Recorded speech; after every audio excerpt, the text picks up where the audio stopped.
Twin Cities, Twin Cities. I am your red carpet host. My name is Bukwon Holland, and welcome to the Twin Cities Film Fest Minnesota Microcultural Heritage Film Festival, celebrating the Asian American Pacific Islander community.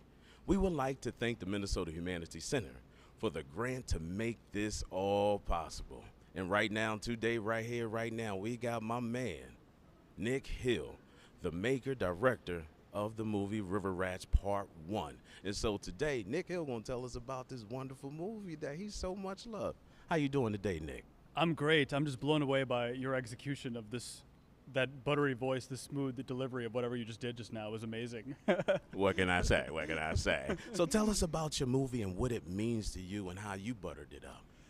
Back in 2015, I was like a college student.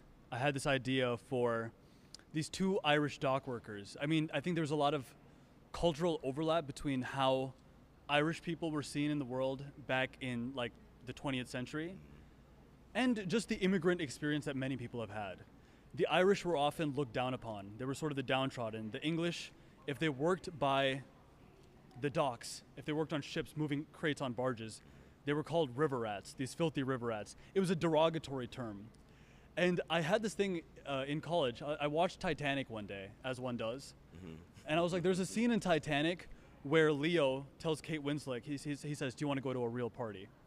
And after all these posh, bougie people are sitting up in first class in the Titanic. So then she goes down with him. I don't know if you remember the scene in the movie. She goes down with him. All the Irish are down there. It's called an Irish party in third class. They're drinking beer. They're like, you know, arm wrestling and stuff. Yeah, the real party was happening down there. And I was like, I think an entire movie should be just like this, right?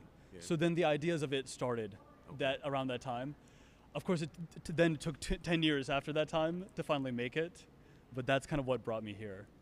And so how much preparation did you have to make this movie to what it is and gather your whole team to collaborate this finesse of a movie? So Rolando's my main guy. He's out here. He's filming me on the phone. Really, the big thing kicked off with Rolando because I did 2 shoots for it back in May of 2024, and I got overwhelmed. It was my first time making a movie, working on anything narrative. I'm a YouTuber, so I like make these little vignettes on a YouTube channel. Right on. But a movie is a totally different beast. We did 2 shoots. They went terribly, and I sort of backed down from it. I just wasn't prepared enough. There's a whole list of things that go into making a movie that I wasn't aware. You got to do pre-production. Even the clapper. You know about the clapper?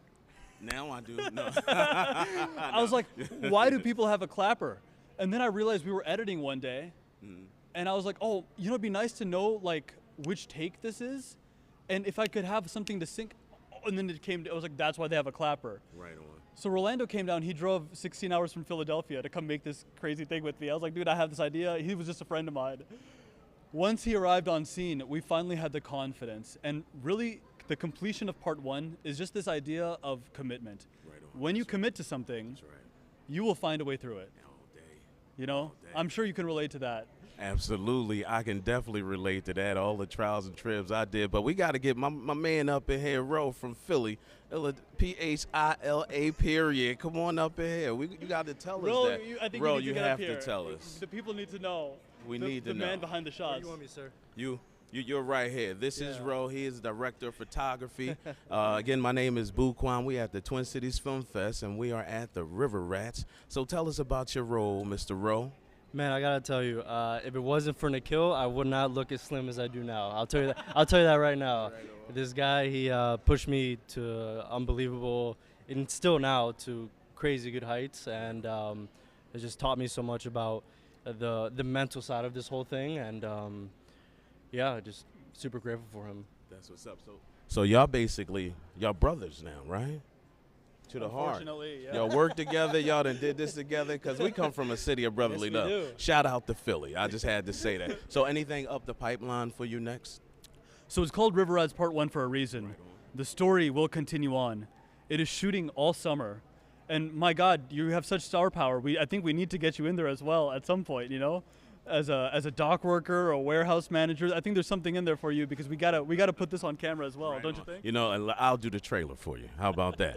In a world of Irishmen. No. Yeah, so my name is Bukwon. We're about to wrap this up, though. Sure. What would you like to tell your older self? It's possible. do the process, do it every day, enjoy it, stay handsome, stay in the game. And what about you? What would you like to tell your older self? He's watching right now. Yeah. Have faith in God and just show up every day. There you heard it first from my man Nikhil and my man Ro, the makers, creators of River Rats Part 1. So stay tuned for Part 2. We got more interviews to follow. Peace and blessings.